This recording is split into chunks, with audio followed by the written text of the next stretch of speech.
Bismillahirrahmanirrahim. Assalamualaikum warahmatullahi wabarakatuh.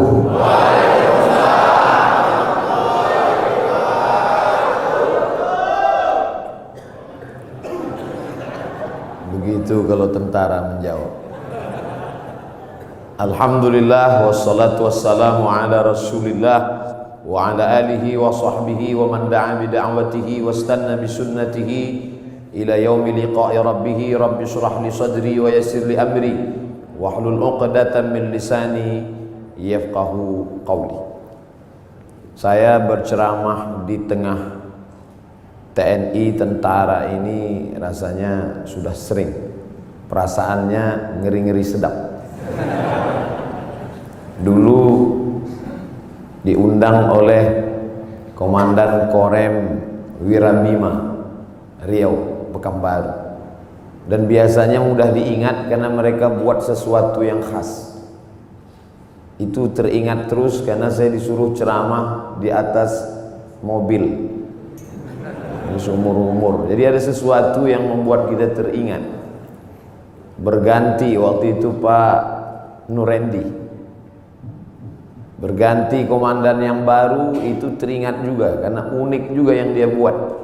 Tiba-tiba datang ke rumah saya seorang tentara, Pak Dewa namanya. Pulang saya diberitahu tadi ada tentara datang. Saya tanya ngapain? Ngambil baju. Kenapa baju saya diambil? Ini ada apa-apanya ini? Rupanya beberapa hari setelah itu dia kirim 5 baju supaya Ustaz Somad ceramah bajunya ganti-ganti. Teringat. Kemudian pula di beberapa tempat ceramah hampir dibatalkan, tidak boleh, tapi akhirnya jadi. Setelah saya telusuri, kenapa jadi? Karena Bapak Dandim berani bertanggung jawab kalau ada hal-hal nanti yang bisa membuat Ustadz ceramahnya tidak jadi. Jadi saya di kesempatan ini tak dapat disebut namanya satu persatu, ingin mengucapkan banyak terima kasih kepada TNI yang sudah memberikan kontribusi dalam bidang dakwah. Mereka tidak berceramah tapi memberikan jalan. Kata Nabi, man jahaza ghazian, siapa yang memberikan jalan untuk dakwah maka dia sama seperti orang yang berdakwah. Dan siapa yang paling mulia nanti di hadapan Allah belum tentu yang ceramah, boleh jadi kameramen, karena mereka yang menshoot kemudian mengupload dan ditonton orang banyak. Oleh sebab itu siapa yang paling besar pahala jasanya di hadapan Allah? Mudah-mudahan kita semua nanti melihat amal kita di hadapan Allah, dan kita bersama di masjid ini, bersama di majelis duha ini, bersama di masjid Maulid Nabi Muhammad SAW, bersama pula kita nanti di surga Jannatul Firdaus. Kalau nanti Bapak Ibu mencari-cari kenapa Ustaz Abdul Somad tidak ketemu, tidak nampak di surga, cari di ruang VVIP. Kenapa Ustaz tiba-tiba ingat VVIP? Mengingat saudara-saudara yang di atas. Mereka ini ruang VVIP. Masya Allah, tabarakallah. Mengapa saya diundang dalam acara peresmian masjid? Memang itu doa saya selalu, dan saya sampaikan di beberapa ceramah. Tolong jangan undang saya peletakan batu pertama masjid, tapi undanglah saya pada acara peresmian peletakan keramik terakhir. Alhamdulillah doa itu dikabulkan Allah Subhanahu wa taala, dan yang mengundang saya Direktur Keuangan. Bangga kita. Tidak mungkin acara apapun terjadi kalau tidak ada izin dari keuangan. Semuanya bicara uang, materi, duit. Oleh sebab itu kebanggaan luar biasa. Dan ternyata Bapak Direktur Keuangan TNI, Bapak Brigjen TNI Temas, ujungnya titel saya lupa. Beliau tidak melupakan pendahulu beliau disebutkan yang ke-17, ke-18, ke-19, ke-20. Ini yang sekarang terjadi krisis di tengah masyarakat kita, melupakan orang masa lalu. Siapa yang melupakan sejarah, maka dia sudah kehilangan pondasi, rapuh. Ini bangunan tegak berdiri karena ada pondasi.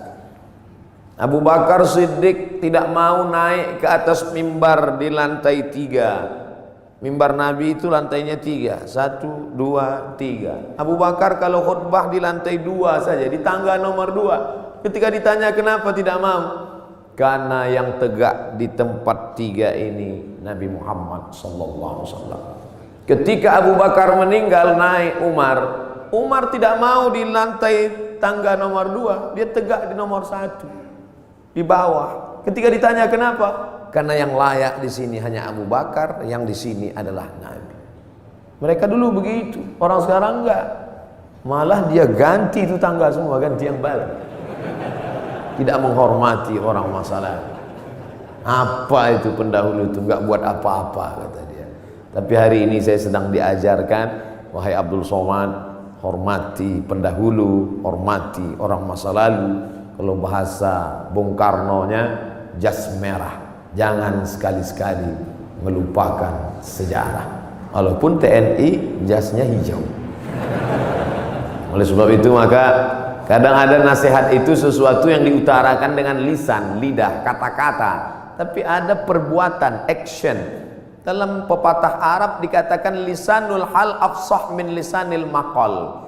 Action, perbuatan jauh lebih berkesan daripada ucapan. Mari bangun masjid, mari kita bangun masjid. Man bana masjidan, siapa yang bangun masjid, banallah mithlahu baitan fil jannah, Allah bangunkan untuknya satu tempat dalam surga. Bolak-balik saya ceramah, tapi andai ada yang bertanya, Ustaz udah bangun masjid? Belum. Tapi ada orang yang tidak pernah ngajak orang lain, tidak pernah ceramah, tapi real, nyata hari ini. Yang bisa bangun dengan uangnya, bangun dengan uang. Tidak bisa bangun dengan uangnya, bangun dengan uang orang lain. Tapi dengan kekuasaan yang ada di tangan kita, mumpung tanda tangan masih berlaku, mumpung ada segenggam kekuasaan di ujung jari titipan Allah, pakai menolong agama Allah Subhanahu wa ta'ala. Itu selalu ceramah saya ulang-ulang, dan hari ini saya melihatnya real, nyata. Mudah-mudahan ini menjadi inspirasi bagi seluruh orang-orang yang diberikan Allah amanah jabatan dan kekuasaan. Selama saya memimpin harus ada satu masjid yang baru, harus ada satu masjid renovasi. Kadang saya pergi ke salah satu kantor-kantor tempat ceramah, megah, besar, hebat, acara convention hall. Ketika nanya, Pak mohon izin mau sholat ke masjid, kecil, karpet pun bau kepinding. Tapi di masjid, direktur keuangan, Masya Allah, megah, mewah, memandang ke atas, rasa-rasa dekat ke langit, doa terkabul. Ampunya indah. Kadang di beberapa masjid saya hilang konsentrasi, kehilangan bahan. Kenapa? Semua ibu-ibu berkipas. Hari ini tak ada. Adam, ayam, AC. Masya Allah, lihat. Itu sengaja di pintu AC itu dipasang ada tirai supaya menunjukkan dia hidup. Dipasang, hidup.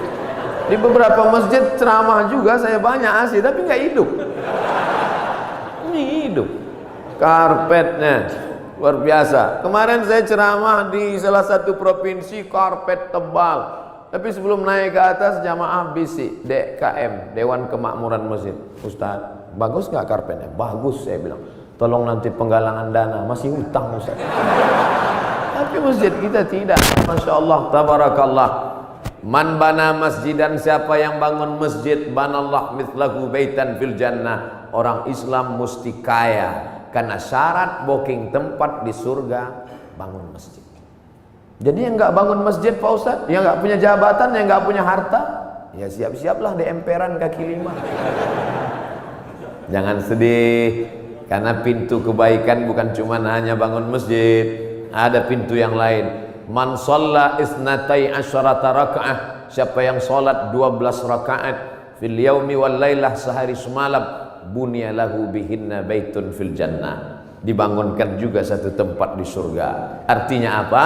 Yang bisa bangun masjid dengan materi, uang, kaya, kekuasaan, silakan. Yang nggak bisa, makmurkan masjid dengan solat sunat 12 rakaat. 2 rakaat sebelum subuh, 2 rakaat setelah zuhur, 4 rakaat sebelum zuhur, 2 rakaat setelah maghrib, 2 rakaat setelah isya. 12 rakaat.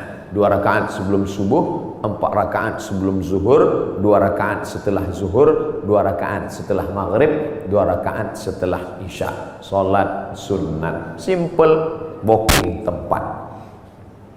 Bangun masjid sudah, salat sunatnya juga lancar, mantap. Sudahlah nggak bangun masjid, salat sunat pun enggak. Mau tinggal di mana? Masya Allah, tabarakallah, ditunjukkan bahwa segenggam kekuasaan bisa dipakai untuk menolong agama Allah subhanahu wa ta'ala. Ustaz Somad, ajarkan kami, ceritakan kami tentang Nabi Muhammad supaya kami merasakan bagaimana dekatnya dengan Nabi. Bapak-bapak TNI, tidak perlu saya ceritakan bagaimana kehidupan Nabi, karena yang paling bisa merasakan rasanya, gimana kira-kira perasaan Nabi saat itu adalah bapak-bapak tentara. Kenapa begitu? Karena Nabi itu kehidupannya sebagai panglima perang, panglima tentara. Nabi jadi Nabi mendapat wahyu umur 40. Berdakwah di kota Makkah 13 tahun. 40 tambah 13, 53. Memimpin perang terbesar bernama Perang Uhud di tahun kedua. 40 tambah 13, 53. Tambah 2, 55. Nabi di usia 55 tahun, perang Badar, naik kuda dari Madinah ke Badar, lokasi perang 150 km naik kuda. Tolong cari ustadz umat Nabi Muhammad yang umur 55 tahun naik kuda 150 km. Yang bisa melakukan itu hanya tentara, yang bisa merasakan sport, yang bisa merasakan naik kuda. 1 jam naik kuda sama dengan 1000 kali push up. Jadi kalau 150 km ditempuh Nabi usia 55, berarti 3000 kali push up. Siapa yang bisa melakukan itu? Saya nggak bisa. Saya ceramahnya aja mungkin bisa ikut Nabi, khutbahnya mungkin, tapi untuk melakukan seperti yang dilakukan Nabi Muhammad SAW, orang yang amat sangat sehat. Nabi umur 55 tahun memimpin perang 150 km, naik kuda 3000 kali push up menurut ilmu kesehatan. Hari ini apa yang dilakukan umat Muhammad umur 55 tahun? Membawa map ngurus pensiun. Jadi yang paling bisa merasakan itu adalah rasa sehatnya, rasa fit fisiknya, rasa kekuatannya. Iyalah, dia kan Nabi, kami kan manusia biasa. Ayatnya sudah dibacakan tadi. Wa ma Muhammadun illa rasul. Muhammad bukan Tuhan, Muhammad bukan malaikat, dia hanya seorang rasul. Qad halat min qablihir rusul. Rasul-rasul sebelum dia meninggal. Adam, Idris, Nuh, Hud, Salih, Ilyasa, Zakaria, Musa, Ibrahim meninggal dunia. Satu diangkat, Isa alaihissalam akan diturunkan di akhir zaman untuk menegakkan agama Allah Subhanahu wa taala. Tapi yang jelas bahwa sebagian nabi itu meninggal, mati, dicabut Allah nyawanya. Dia manusia biasa. Allah tidak kirim malaikat. Seandainya Allah kirim malaikat ke atas dunia ini, orang akan berkata, yalah dia bisa buat gitu, dia kan malaikat. Tapi kita semua bisa berkata, dia manusia, saya manusia. Dia sehat, saya sehat. Mohon maaf Ustaz Somad, tadi saya terlambat menyambut selamat datang karena olahraga dulu. Begitu kata Bapak Direktur tadi. Dan di sini ada olahraga memanah, ada pula olahraga berkuda. Memanah, berkuda. Persis seperti yang dipesankan. Alimu auladakum, ajarkan anak-anak kamu as-sibahah, berenang, ar-rimayah, memanah, warukubal khail, berkuda. Cuman yang saya heran, kenapa yang disebutkan cuman memanah dan berkuda? Berenangnya mana? Ternyata tentara tidak perlu disebut berenang, karena kalau tidak lulus berenang tak mungkin lulus jadi tentara. Memanah tepat sasaran. Untuk apa lagi memanah? Kan sekarang sudah ada senjata. Bagaimana nanti seandainya ada suatu zaman lalu lewat meteor besar di atas muka bumi, lalu semua besi-besi tertarik, habis dia sedot seperti besi berani yang lewat di atas bumi, maka semua besi tertarik. Apalagi yang bisa kita pakai kecuali memanah? Sehebat-hebatnya penembak sniper, tak ada lagi peluru, tidak ada lagi senjata, yang ada hanya panah. Maka memanah hari ini adalah senjata masa depan. Rukubul khail, berenang, menunggang kuda. Ustaz Somad cuma ceramah aja. Emang Ustaz pernah naik kuda? Itu yang video dan gambarnya viral, saya naik kuda. Tapi yang megang 4 orang. Ustaz naik ke atas, naik, foto, turun lagi.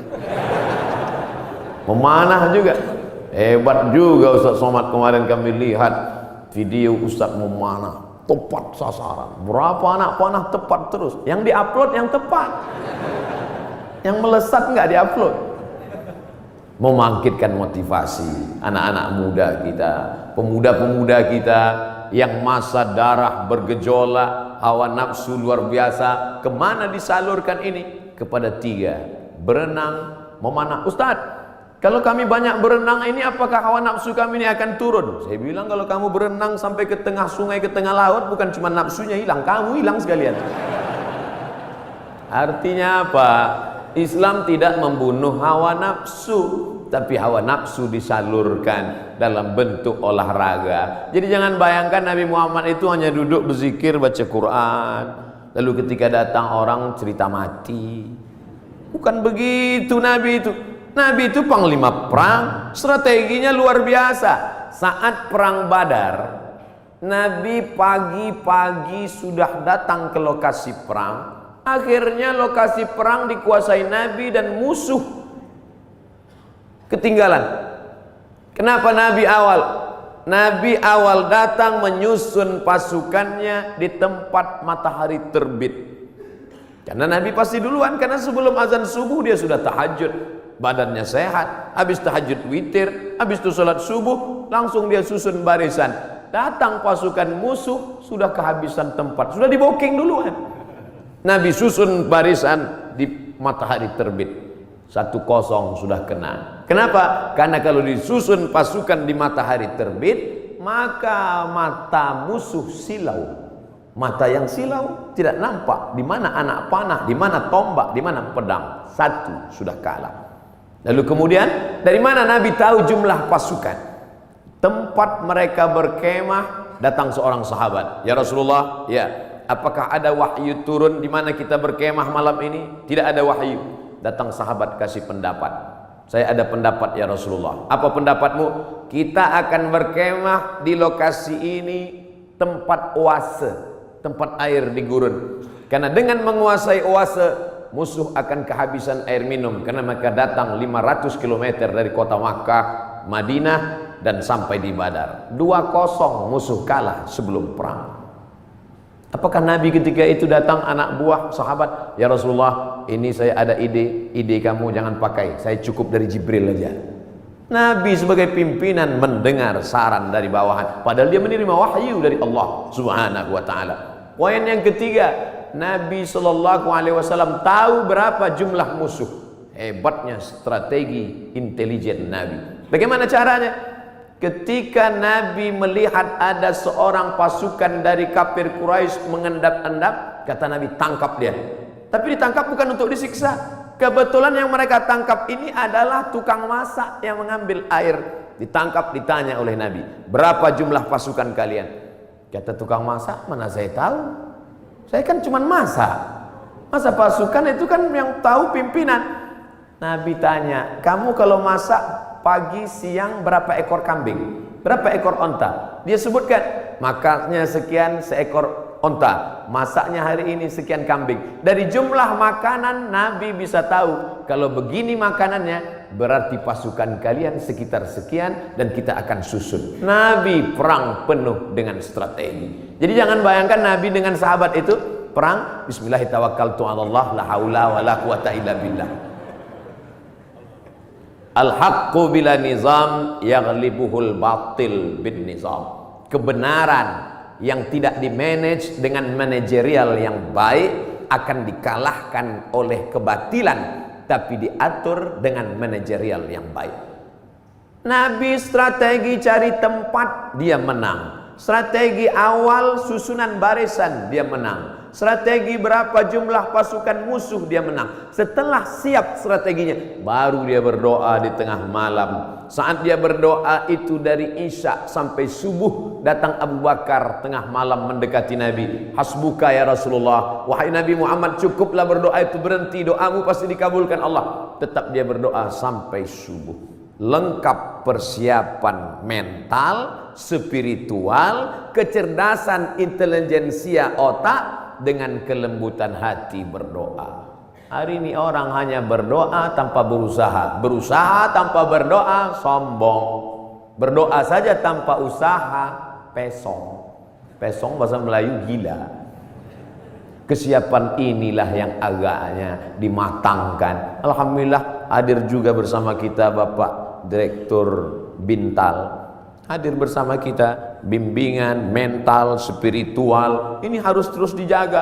Ustaz Abdul Somad, di keuangan ini harus terus mentalnya dijaga.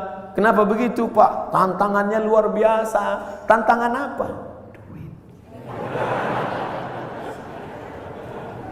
Kalau diawasi kamera CCTV, ada masanya kabelnya dimakan tikus.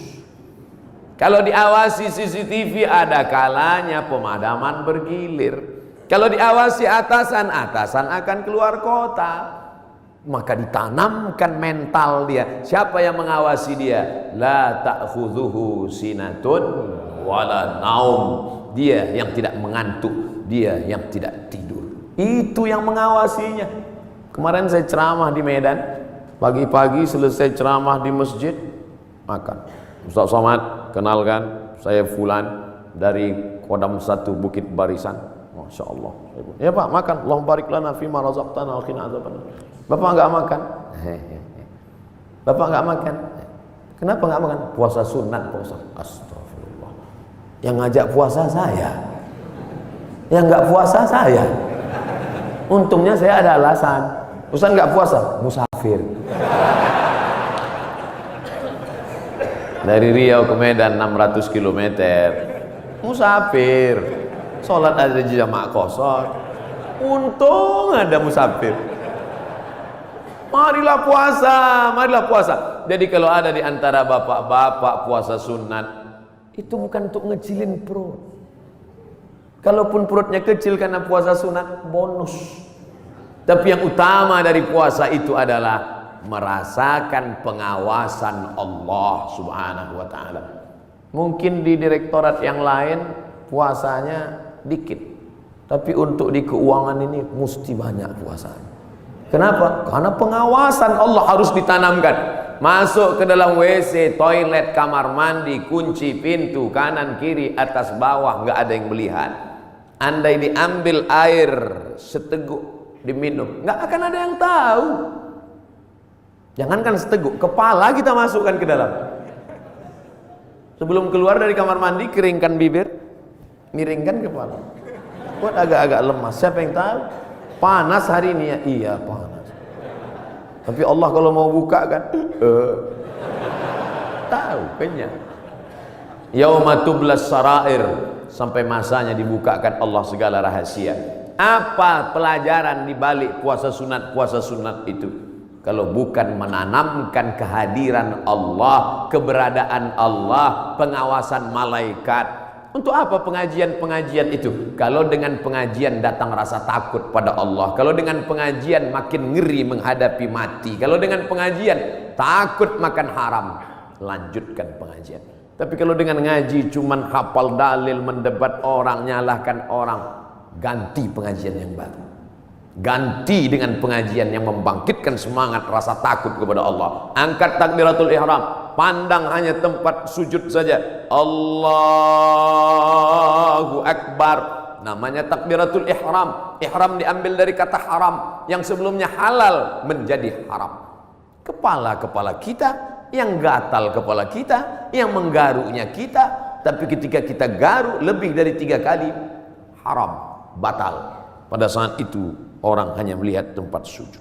Siapapun dia, di saat itu sholat kita sedang disadarkan bahwa kita sedang berada di depan Dia pencipta langit dan bumi. Kita serahkan semuanya kepada Dia. Inna sholati wa nusuki wa mahyaya wa mamati lillah. Sholat bukan gerakan, sholat bukan hanya ritual, sholat bukan bim salabim abrakadabra bacaan yang dihafal sampai kita pun tak ingat tahap yang kita baca.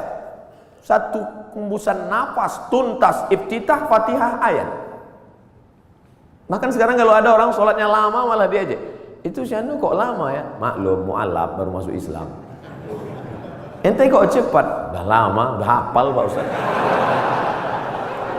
Padahal sholat adalah perenungan. Selain dari Allah kecil, Allahu Akbar. Jabatan ini kecil, tak ada apa-apanya. Kekuasaan ini kecil, tak ada apa-apanya. Yang besar hanya Engkau ya Allah. Kalau sudah mampu mengecilkan yang lain, membesarkan yang Allah, maka kalau dia hilang tidak akan terasa, karena semuanya kecil. Banyak ibu-ibu yang sudah mampu membesarkan Allah sampai yang lain itu terasa kecil. Meninggal suaminya, slow aja. Ibu enggak nangis, kecil Pak Ustaz. Semuanya kecil. Ini hanya amanah Pak Ustaz, ini hanya titipan Pak Ustaz. Kebetulan tercetus keluar dari mulut, amanah. Masjid ini bernama Masjid Amanah. Lawan dari amanah, khianah. Amanah, khianah. Orang yang memegang amanah, al-amin. Orang yang mengkhianati amanah, al-khain. Ini namanya luar biasa, berat ini. Keluar dari amanah, khianah. Tidak bisa dibagi dua. Saya Pak Ustadz, kaki kanan saya memang amanah, tapi khianah sekali-sekali. Oh nggak bisa.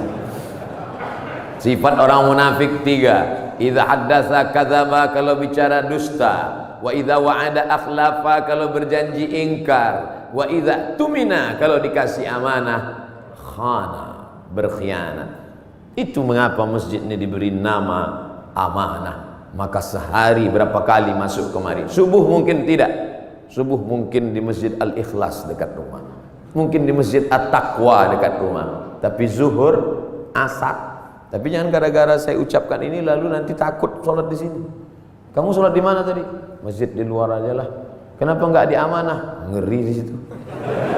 Kata Ustaz Somad. Masya Allah. Hati terus dikonekkan, jiwa terus didekatkan. Kalau sampai jauh dia akan kering. Bahwa kita semuanya lahir membawa iman ya. Iman ini sudah kita bawa sebelum masuk ke rahim ibu kita. Inna ahadakum yujma'u khalquhu fi batni ummihi arba'ina yawman nutfah. Kamu diciptakan dalam perut ibumu 40 hari dalam bentuk sperma. Summa yakunu 'alaqatan, berubah 40 hari dalam bentuk darah. Summa yakunu mudghatan, berubah 40 hari dalam bentuk daging. 40 hari air, 40 hari darah, 40 hari daging, 120 hari datang malaikat membawa roh yang sudah ready. Belum ada kulit, belum ada kuku, belum ada bulu, belum ada darah, belum ada daging, belum dibawa malaikat. Kita sudah bersama berkumpul di alam roh, dan Allah bertanya ketika itu, alastu bi rabbikum, bukankah aku Tuhan kamu? Kita semua menjawab, bala syahidna, engkau Tuhan kami. Cuman ketika sampai ke dunia dia lupa. Karena lupa itulah maka dia disebut manusia. Karena manusia diambil dari kata nasya, lupa. Apa yang disampaikan Ustaz Somad tadi? Aku lupa. Kenapa kau lupa? Karena manusia. Kalau ingat terus namanya bukan manusia. Apa namanya? Panasonic. Ini yang merekam ini nggak akan lupa, ingat terus. Jangankan bapak ibu yang dengar ceramah, saya yang ceramah aja lupa apa yang saya sampaikan. Tapi saya diingatkan. Yang mengingatkan saya siapa? Jamaah. Ustaz kan ngomong gini dulu. Masa iya saya ngomong gitu? Ini MP3-nya, ini MP4-nya. Kamu dapat dari mana? Saya download Pak Ustaz. Di mana kamu download? Itu channel Ustaz Abdul Somad Official. Subscribe, like, and share. Jadi Masya Allah, internet ini luar biasa. Tadi bicara dengan Bapak Direktur Bintal, luar biasa merusak kepala anak-anak kita. Hancur kepala ini. Ustaz Abdul Somad, perhatikan ini gambar otak yang habis ditabrak truk, pecah, berderai. Yang ngundang saya ini psikolog, ibu-ibu. Ustaz, sebelum Ustaz ceramah coba lihat gambar ini, hancur berderai kepalanya. Yang ini Pak Ustadz kepalanya utuh sehat, tapi isinya hancur sama seperti ini. Kok bisa begitu? Karena website, karena internet. Tapi saya tidak bisa salahkan juga semua internet, karena orang kenal saya dari internet. Mencaci maki saya juga di internet. Oleh sebab itu maka pisau internet bermata dua, satu ke atas, satu ke bawah. Dipotongkan ke ayam, bagus. Dipotongkan ke bebek, oke. Dipotongkan ke sapi, bisa jadi hewan kurban. Tapi kalau ke atas memotong leher dan urat nadi, dia bisa mati. Siapa yang bisa mengontrol sekarang? Kalau bukan iman dan takwa kepada Allah Subhanahu wa ta'ala. Maka saya bangga, Ustaz Abdul Somad, ini imam kita, ini khotib kita, pakai baju tentara. Kami yang sipil yang tidak punya seragam ini terus terang amat sangat bangga melihat Bapak Ibu menjadi khotib, melihat Bapak Ibu jadi imam, melihat Bapak Ibu menjadi orang yang sholat berjamaah. Dulu susah kalau mau menasihati orang, mari sholat, mari puasa, mari berjamaah. Sekarang saya tinggal simpel aja ngasih tahu, anak-anak SMA, anak-anak pesantren, lihat itu, bapak tentara sholat di masjid, bapak polisi pengajian. Ibu-ibu pun mudah sekarang nasihati anak-anaknya. Lihat tuh, pak polisi sholat di masjid, pak tentara sholat di masjid, angkatan udara sholat di masjid. Pistol mereka besi, bapakmu nggak punya pistol nggak sholat. Mudah memberikan motivasi, mudah memberikan semangat. Oleh sebab itu kebersamaan kita ini, apapun seragam yang kita pakai, itu hanyalah casing saja. Apapun jabatan kita, itu hanyalah jalan saja. Yang kita cari adalah keridhaan Allah Subhanahu wa ta'ala. Kalau berhasil kita melewati ujian-ujian seragam, ujian kekuasaan, ujian jabatan, ujian dunia, ujian popularitas ini sampai kepada puncaknya, maka insya Allah mati kita husnul khotimah. Tapi kalau gagal kita dengan ujian ini, Bapak ujiannya beda, saya ujiannya beda. Ujian Ustaz Somad sekarang popularitas, kemana-mana mesti pakai masker. Kalau enggak semua minta foto. Saya kalau naik pesawat pilotnya minta foto, saya nggak terlalu risau. Pramugarinya minta foto juga. Ini yang saya payah, nggak susah sedikit. Pede sekali dia ngomong begitu. Bapak Ibu yang dimuliakan Allah Subhanahu wa ta'ala. Tapi saya yakin dan percaya dengan istiqomah melaksanakan ibadah ini, dengan senantiasa menempelkan kening ini ke lantai, kita sadar bahwa kita dari tanah dan akan kembali kepada tanah. Yang di badan ini pun dari tanah, dilihat warnanya warna tanah, dan akan mati dimakan cacing tanah. Saat diangkat tangan sadar tanah, diusapkan ke wajah bau tanah, dan kau akan mati dimakan cacing tanah. Abdul Somad yang diciptakan dari api, tolong angkat tangan. Berarti setan. Dia sendiri ngaku, khalaqtani min nar, aku dari api, wa khalaqtahu min tin, dia dari tanah, ana khairum minhu, I'm better than him. Saya lebih mulia dari dia, saya lebih tinggi, saya lebih hebat, saya lebih agung. Kalau ada nanti orang berkata begitu, bisikkan saja, kau saudara setan. Oh, jangan ngomong gitu Pak Ustaz, terlalu kasar. Lembutkan sedikit, saudara setan. Dengan sholat kita sedang disadarkan siapapun kita tempelkan 7 anggota badan kita ke lantai, dari atas sampai ke bawah. Ujung kaki 2, ujung tangan 2, ujung lutut 2, satu kening menempel ke lantai. Mentang-mentang orang hebat, kekuasaan tinggi, tak mau menempelkan ke lantai. Allahu Akbar, tempel ke tiang. Enggak sah sholat kecuali sakit, duduk di kursi. Kalau makhluk di bumi tidak lagi mau mendengar kata-katamu, siapapun tak lagi memperdulikanmu, berbisiklah ke tanah, makhluk-makhluk langit akan mengaminkan doa-doa. Bangun di tengah malam, mengadu kepada Allah. Ngadunya pada Allah. Sekarang banyak orang ngadu ke Facebook. Semua diadukan di wall Facebook, Twitter. Makin dibaca komennya, makin stres, depresi, bersunyi-sunyi di tengah malam. Kalau sudah Allah berikan pertolongan, intan surullah, kalau kau tolong agama Allah, Allah yang akan menolong kamu. Lari ke atas bukit Safa, tidak ada air. Lari ke atas bukit Marwah, tidak ada air. Di mana air itu datang? Air datang bukan dari tumit Hajar yang mencari air, tapi air dari tumit Ismail yang belum pandai berjalan. Hanya bergeser saja kakinya di atas pasir, memancar air Zamzami, air berkumpullah. Cerita ini 3000 tahun yang lalu. Karena Nabi Ibrahim pindah dari Babilonia ke Palestina 1800 sebelum Masehi. Sekarang sudah 2000, lebih 3000 tahun yang lalu. 1800 tambah 2000, 3819 tahun yang lalu. Cerita tentang air memancar. Saya kira ini hanya ada dalam buku-buku, dalam Al-Quran, dalam hadis Nabi, dalam sejarah. Ternyata hari ini tentang cerita air memancar saya dengar lagi pagi ini. Yang cerita siapa? Bapak Direktur Keuangan, Ustaz Somad. Saya gali tanah untuk ngambil jeruk, keluar air. Itulah air mineral yang saya minum pagi tadi. Kenapa Allah berikan air ini? Andai tadi mereknya tidak dirubah, saya tak bisa bedakan ini air dari mana. Sama seperti yang selama ini saya minum. Dari mana air ini datang? Dari Allah. Untuk apa? Ternyata persiapan pembiayaan pondok tahfiz Al-Quran yang sudah dibina dari sekarang. Datang rasa malu saya dalam hati. Saya selama ini cuma ceramah saja. Siapa yang membantu pondok tahfiz Quran? Siapa yang membuka pendidikan Al-Quran? Siapa yang menolong anak yatim untuk sekolah bantu Quran? Itu yang akan menolong di hadapan Allah. Makanan yang kau makan akan busuk, pakaian yang kau pakai akan lapuk, yang kau sedekahkan itu yang akan menolong di hadapan Allah. Andai ada yang bertanya, berapa anak tahfiz Quran yang Ustadz tolong? Jangan tanya-tanya. Ternyata Bapak sudah buat duluan. Ini pondok tahfiznya, pembiayaannya dari mana? Allah yang memberikan. Makin kuat keyakinan saya. Lama-lama saya bingung. Saya datang kemari ini ceramah atau belajar?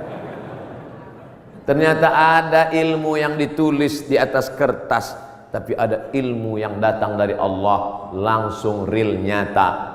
Intan surullah, kalau kau tolong agama Allah, yansurkum, Allah akan menolong kamu. Ayat itu dari kecil saya sudah hafal. Ayat itu saya pelajari di Al-Azhar Mesir. Tapi kalau ditanya mana buktinya nyata, itu Allah menolong Nabi Muhammad. Apa kata? Itu kan Nabi. Mana real yang nyata sekarang? Hari ini saya mendengarkan ceritanya, kisahnya. Hari ini saya nampak real dengan nyata. Kalau kau tolong anak yatim, kau tolong pondok tahfiz Quran, kau tolong orang menghafal Quran, Allah akan menolong engkau. Sumber air mineral yang lulus lembaga badan pengawasan obat dan makanan menyatakan air ini layak. Siapa yang memberikan? Innama amruhu idza arada syai'an ayaqula lahu kun fayakun. Ternyata tolonglah agama Allah ini. Jangan pernah takut dan jangan pernah cemas. Kadang-kadang kalau terlalu banyak orang menakut-nakuti kita, kita jadi takut juga. Kita sudah berani, tapi karena ditakut-takuti orang, kita pun jadi takut juga. Ini Ustaz cerita tentang siapa? Tentang saya. Saking banyaknya yang membuli kita, kita jadi cemas juga lama-lama. Tapi rupanya semakin banyak cerita kita dengar tentang turunnya pertolongan Allah. Ala inna nasrallahi qarib. Yakinlah pertolongan Allah itu dekat. Jangan pernah takut dengan akhir masa pensiun. Nanti saya akan makan apa, nanti saya. Berapa banyak orang berpikir nanti pensiun makan apa, malaikat maut datang malah sebelum pensiun. Malaikat maut tidak pernah datang melihat akte kelahiran. Berapa banyak orang sehat mati mendadak, yang divonis mati nggak mati-mati. Saya berapa kali ketemu ceramah dalam pengurus masjid Ustaz Somad. Nanti habis ceramah kita makan ya. Oke. Bedanya kalau di masjid lain setelah ceramah baru makan. Di kantor keuangan TNI sebelum ceramah udah makan duluan. Tabarakallah. Ketika selesai makan, kata Pak Ketua Dewan Kemakmuran Masjid Ustaz Somad, saya ini sudah diponis, kata dokter, kena jantung koroner, harus dibelah urat kaki naik ke atas. Terus saya takut Pak Ustadz ngelihat ayam potong dibelah. Jadi ya saya nggak dioperasi. Katanya berapa lagi umur Bapak? 2 bulan Pak Ustadz. Terus udah 2 tahun nggak mati-mati. Bukan saya ngatakan Bapak Ibu nggak usah cek. Saya tetap medical check up, tetap ke rumah sakit, tetap tanya dokter. Termasuk kurusnya saya ini pun saya sudah konsultasikan ke dokter. Apakah saya ini sakit Pak Dokter? Kata dokter di Batam, Ustadz Somad, Ustadz kalau mau lebih berwibawa tambah beratnya dikit. Gimana Pak Dokter? Minum susu kental manis 3 kali sehari. Pagi segelas, siang segelas, malam segelas. Sebulan akan naik sekian kilo. Oke Pak, sebulan saya minum, timbang tetap. Saya tanya, Pak Dokter, sudah saya minum kok nggak nambah? Kata dia, Ustadz terima aja, berarti sudah takdir Allah SWT. Yang penting saya sehat. Ini saya ceritakan supaya Bapak Ibu tidak terlalu memaksakan diet ingin seperti saya. Bapak gemuk, yang penting sehat. Ibu, bapak, yang penting sehat, beribadah. Apapun judulnya, hidup ini adalah ibadah. Karena tujuan Allah menciptakan kita, wa ma khalaqtul jinna wal insa illa liya'budun, ibadah. Cuman kekeliruan kita memahami ibadah terlalu sempit. Salat, zakat, puasa, haji, baca Quran, cuman itu ibadah. Padahal di kantor dari jam 8 pagi sampai jam 4 sore adalah ibadah. Kalau dipahami ini, ngurus keuangan negara TNI ini adalah ibadah ringan, dan kita tidak akan mungkin curang. Sebagaimana kita jujur dalam sholat, sebagaimana kita jujur saat di Masjidil Haram, begitulah kita jujur di kantor kita, karena pekerjaan kita adalah ibadah. Tapi jangan dibalik. Nanti pas azan zuhur, Allahu Akbar, Allahu Akbar, tetap buat laporan. Loh, ente nggak ke masjid amanah? Ibadah. Ini harus diluruskan juga. Ada ibadah mahdhah yang pure original, memang ibadah, ada rukunnya, ada syaratnya, ada wajibnya, ada sunatnya, memang ibadah. Sholat, puasa, itu ibadah. Tapi ada aktivitas sehari-hari bernilai ibadah. Ustadz, Allah itu nggak adil loh Pak Ustadz. Loh, kamu bilang Allah nggak adil, bisa kafir, bisa murtad. Masa laki-laki enak bisa puasa sunat, laki-laki bisa zikir, laki-laki bisa baca Quran. Kami Pak Ustadz 9 bulan 10 hari nggak bisa ibadah. Ibu, hamil itu pun ibadah. Hamil itu ibadah, karena akan melahirkan anak-anak yang soleh. Sejak itu alhamdulillah ibu-ibu sudah punya jawaban. Kalau ada atasannya nanya, kamu ini sebentar-bentar cuti hamil, apa ini? Ibadah. Malah anak itu adalah ibadah yang tidak akan putus. Kalau ada di antara bapak yang rajin sholat duha, meninggal dunia, putus. Yang rajin baca Quran, meninggal dunia, putus. Tapi ada ibadah yang tidak putus. Waladun salihun, anak yang soleh. Apa tidak bangga Abdul Somad pagi ini? Anak tentara, hafal Quran, sekolah di Yordania, ngomong dengan Ustaz Somad bahasa Arab. Untung saya masih ingat bahasa Arab. Saya sudah pulang dari Arab 2006, 4 tahun di Mesir, 2 tahun di Maroko, S3 di Sudan. Saya cerita ini untuk ngasih tahu bahwa saya bukan Ustaz kaleng-kaleng itu.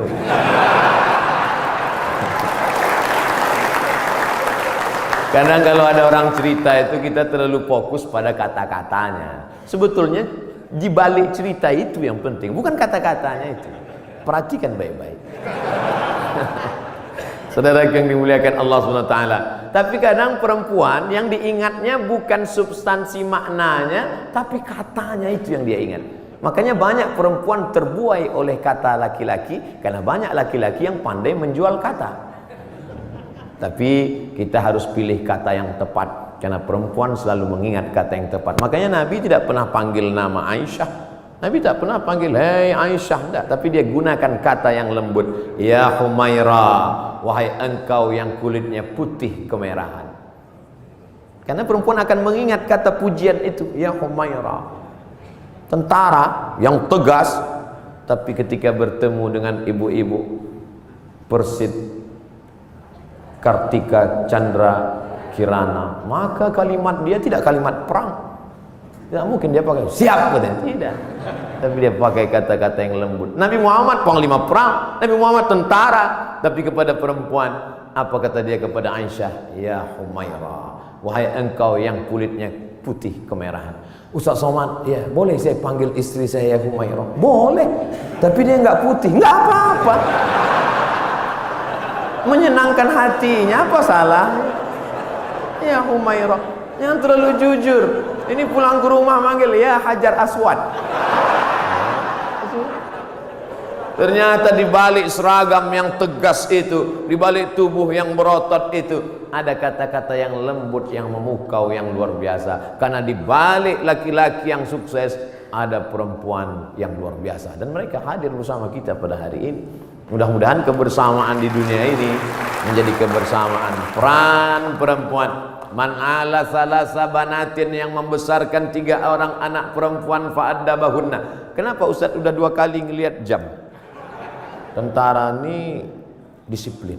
Makanya saya udah dikasih tahu, Ustaz akan sampai jam sekian, sarapannya sampai jam sekian, foto-foto sampai menit sekian, peresmian jam sekian, ceramah jam sekian. Dan saya memang dari dulu disiplin. Di mana-mana ceramah 60 menit sesuai yang tertulis di botol 600 ml. Pernah lebih, nggak pernah kurang. Tadi saya mulai jam 8.15, akan berakhir jam 9.15. Tapi ternyata ceramah di depan Bapak Ibu hari ini, waktu terasa begitu cepat berlalu. Sudah jam 9:05, 10 menit lagi berakhir. Padahal rasanya saya baru 5 menit aja di atas. Kata jamaah, Ustadz aja yang merasa cepat, aku udah lama kali udah. Bapak-bapak yang bagian ceramah, yang bagian kultum, yang bagian kata sambutan, itu pasti punya selalu ada rasa di hatinya. Kadang ada tempat itu kita ceramah terasa lama sekali. Kadang-kadang dilihat jam itu seperti tak bergerak. Tapi ada pula saatnya kita ngomong lancar, cair. Itu saya pribadi, itu tergantung jamaah yang mendengar. Kalau hati dia terbuka, itu kita lancar. Tapi kalau hati dia tertutup, apalagi mata dia tertutup, itu susah gitu. Terpaksa. Saya terus terang Bapak Ibu, ceramah ini dari pulang Maroko 2008, sekarang 2019, 11 tahun sudah. Masuk kantor, keluar kantor, kantor dinas, kantor badan, kantor polisi, kantor tentara, dari mulai Polres, Polsek, Polda, jumpa Pak Kapolri, jumpa dari mulai Dandim, Danrem, sampai jumpa semua. Macam-macam udah saya rasakan. Ada kadang atasan itu duduk saya, dinaikkannya kakinya pas ke wajah saya. Ingat saya yang berkesan itu, ingat saya. Sampai mati saya nggak mau datang lagi. Ustadz dendam nggak? Ingat aja. Nah, pernah juga saya pas ceramah, saya sedang ceramah, mereka cekikikan di belakang, kiki. Lalu saya tutup aja, demikianlah tahu saya ini, saya pun pulang. Mereka nanya sampai ke parkir, kenapa Ustaz, ada apa? Saya bilang, la tu'alliqil jawahir fi a'naqil khanazir. Jangan gantungkan permata di leher babi. Karena babi tidak bisa membedakan mana pasir, mana permata, mana rambut, mana ijuk, mana rumput, mana ilalang, mana padi. Dia tidak bisa bedakan. Tapi hari ini di depan bapak-bapak yang berseragam, jenderal-jenderal, bintang 1, luar biasa. Itu aja yang saya tahu bintang, yang lain saya tak tahu. Saya merasa dihormati, dimuliakan, ceramah saya didengar. Pernah juga saya ceramah di salah satu kantor, waduh, ramai, hebat.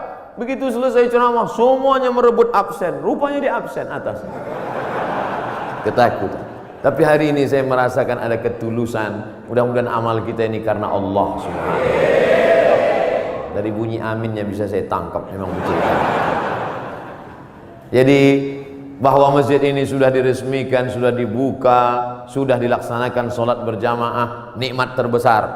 Selesaikah? Belum. Ada yang paling penting, istiqomah. Tapi ketika saya ceramah tentang istiqomah, marilah kita istiqomah. Selesai ceramah, datang panitia, Ustaz terlalu banyak nyebut istiqomah. Istiqomah sudah punya suami Pak Ustaz. Istiqomah yang kita maksudkan adalah angin datang, ombak memecah, angin puting beliung, tapi kita tetap melaksanakan sholat berjamaah. Karena ini yang bisa menolong kita. Yang lain tak bisa menolong saat malaikat maut mencabut nyawa. Yang bisa meringankan itu hanyalah la ilaha illallah Muhammadur Rasulullah. Yang belum membuat apa yang sudah dibuat, ini menjadi inspirasi. Mesti ada dalam hati berniat, kalau aku punya jabatan itu nanti, kalau aku punya harta itu nanti, kalau aku punya tanda tangan itu nanti, aku akan buat seperti ini. Jangan diucapkan, takut tergigit lidah, camkan dalam hati. Kalau nanti aku bisa begini, aku akan sekolahkan anak yatim. Aku terinspirasi dengan ceramah Ustadz tadi, ternyata Allah tolong rezeki berlimpah kalau sekolahkan anak yatim. Pulang dari sini jam 4, jam 5 nanti sore, mampir ke panti asuhan, tanya, saya belum bisa buat panti di rumah, tolong ke sini. Berapa anak yatim di sini Bapak panti, saya mau ngasih beras kemari. Untuk semuanya Pak? Enggak, 3 kilo aja. Kebetulan kita baru mampunya segitu, jangan paksakan lebih dari kemampuan. La yukallifullahu nafsan illa wus'ah. Beramal ini kalau mau ditunggu nantilah sholat sunat, setelah ini agak ringan, tidak akan pernah. Bersedekah pun begitu. Saya nantilah sedekah Pak Ustadz setelah kepribadian saya mapan, punya rumah pribadi, mobil pribadi, kebun pribadi. Nantilah Pak Ustadz setelah anak kuliah, ternyata biaya kuliah makin tinggi. Nantilah setelah anak kerja, ternyata setelah kerja persiapan untuk nikah. Nantilah setelah anak punya anak, ternyata cucunya lebih banyak lagi biaya. Sampai mati kita tidak pernah beramal. Mumpung masih sehat, sempat-sempatkan. Mumpung masih ada, sempat-sempatkan. Mungkin yang kecil itulah nanti akan menolong kita di hadapan Allah Subhanahu wa ta'ala. Abdul Somad diminta bercerita tentang Nabi Muhammad dalam waktu 60 menit. 63 tahun mau diceritakan 60 menit. Bahasa Arabnya mustahil. Impossible, tidak mungkin itu. Oleh sebab itu kita gunakan telinga, datang pengajian, ceramah, tausiah, maulid. Wal basar, mata, baca buku. Saya anjurkan di bulan maulid ini beli buku sejarah Nabi, macam-macam. Saya pernah diberi oleh Bapak Dirintel, judulnya Intelijen Nabi. Bagus. Jadi yang dibaca itu khusus aspek intelijen Nabi. Saya pernah juga diberi buku, tapi untuk buku umum yang bahasanya simple, sederhana, judulnya Ar-Rahiq Al-Makhtum. Tidak diterjemahkan ke bahasa Indonesia judulnya. Memang itu judulnya, Ar-Rahiq Al-Makhtum, tapi isinya bahasa Indonesia. Ditulis oleh seorang pemenang Nobel Sejarah Islam Internasional dari India, namanya Syekh Safiur Rahman Al-Mubarak Furi. Dulu bukunya saya beli 44.000, soft copy, soft cover. Kalau harganya naik bukan tanggung jawab saya. Beli. Nanti kita mati, anak kita buka lemari, menangis dia melihat buku, ternyata papa meninggalkan buku tentang Nabi. Pertama dia nangis karena ada warisan tentang Nabi. Yang kedua dia nangis bukunya masih di sampul plastik. Tapi nggak apa-apa. Tanamkan cinta Nabi pada anak-anak kita, supaya sebesar apapun jasa kita, anak kita lebih hormat Nabi daripada kita. Kenalkan anak kita dengan Nabi. Tadi sebelum kemari saya ketemu dengan sahabat-sahabat dari artis. Kalian tidak bisa ceramah, buat film animasi, buat film cerita tentang Nabi. Nusa dan Rara, cerita tentang Nabi untuk anak-anak kita. Kan nggak mungkin anak-anak itu saya ceramah Nabi. Kumpulkan anak 5 tahun saya ceramah, Assalamualaikum Rasulullah. Nggak peduli mereka, sesuai dengan bahasa mereka masing-masing.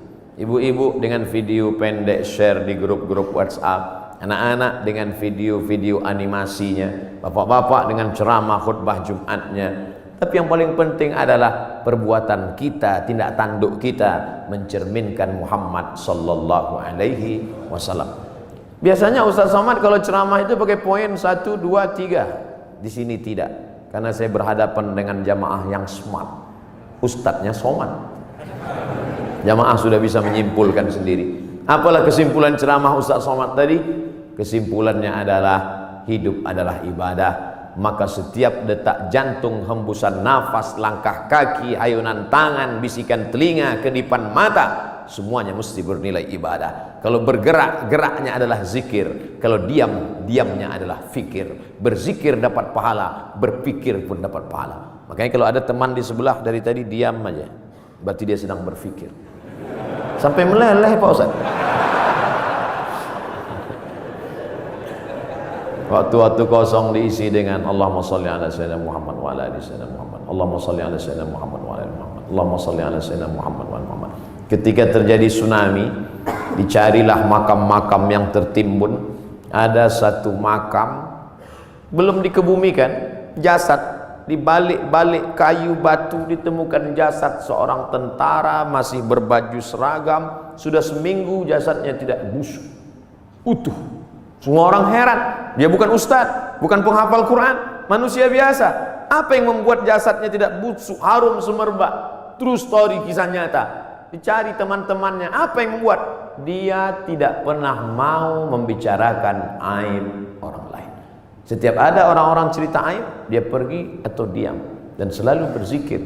Allah jaga jasadnya dari cacing tanah. Allah jaga jasadnya dari bakteri sehingga tidak tercium bau aroma bangkai, karena dia selalu menjaga aib orang lain. Amal kecil, simple, sederhana yang disangka tidak apa-apa tapi ternyata besar di hadapan Allah Subhanahu wa taala. Sebelum kita berdoa, saya minta request satu doa. Dimanapun Bapak Ibu berada, doakan Abdul Somad supaya mati husnul khatimah. Jangan sekarang, kita masih ada jadwal banyak lagi.